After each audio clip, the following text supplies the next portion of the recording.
మనం కొంచెం కాస్త బ్రీతింగ్ స్పేస్ ఇద్దామని డైరెక్టర్ గారికి. మిత్రులందరికీ నమస్తే అండి. మామూలుగానే కిరణ్ అబ్బవరం అంటే నాకు పూనకాలు ఎక్కువ వస్తుంటాయి. ఎందుకంటే తనతోటి పనిచేసిన ప్రతి సినిమా, మొదటి సినిమా నుంచి ఎస్ఆర్ కళ్యాణ మండపం నుంచి చాలా ఇష్టం. ఒక సొంత బ్రదర్లాగా ఫీల్ అవుతాను నేను.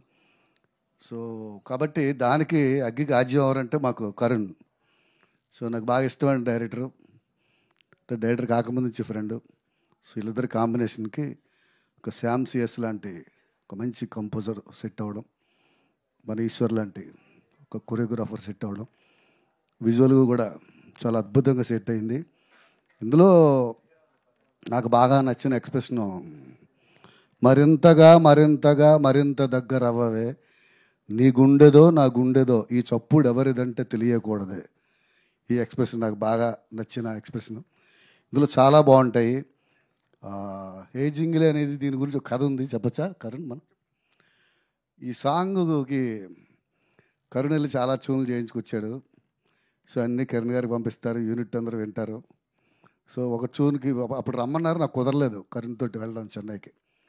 సో ఒక ట్యూన్ తీసుకురాగానే పల్లవి ఎత్తుగడ కొంచెం టేక్ ఆఫ్ మామూలుగా ఉందన్నారంట కిరణ్ గారు. అని భాస్కర్ భట్ల గారు విన్నారంటే ఆయన విని ఇదే చెప్పారన్నారంట కరుణ్. సో మా ఇద్దరికి సింక్ ఎలా ఉంటుంది కిరణ్ గారికి నాకు.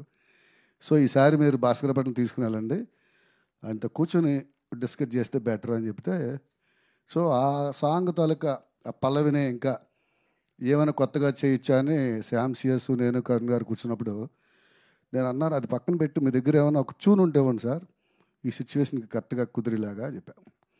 అది స్టాక్లోంచి ఒకటి ఎప్పుడో పాప చేసుకున్నాడు.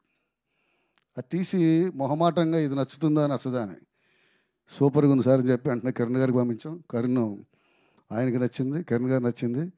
1 అవర్లో మా మ్యూజిక్ షూటింగ్స్ అయిపోయింది ఫస్ట్ సాంగ్కి, అదే ఈ జంగిలి. సో అంత అద్భుతమైన సాంగ్ని వదులుకొని ఉంటే ఈ సినిమాకి ఒక ఆయుపట్ లాంటి సాంగ్ మిస్ అయ్యేది.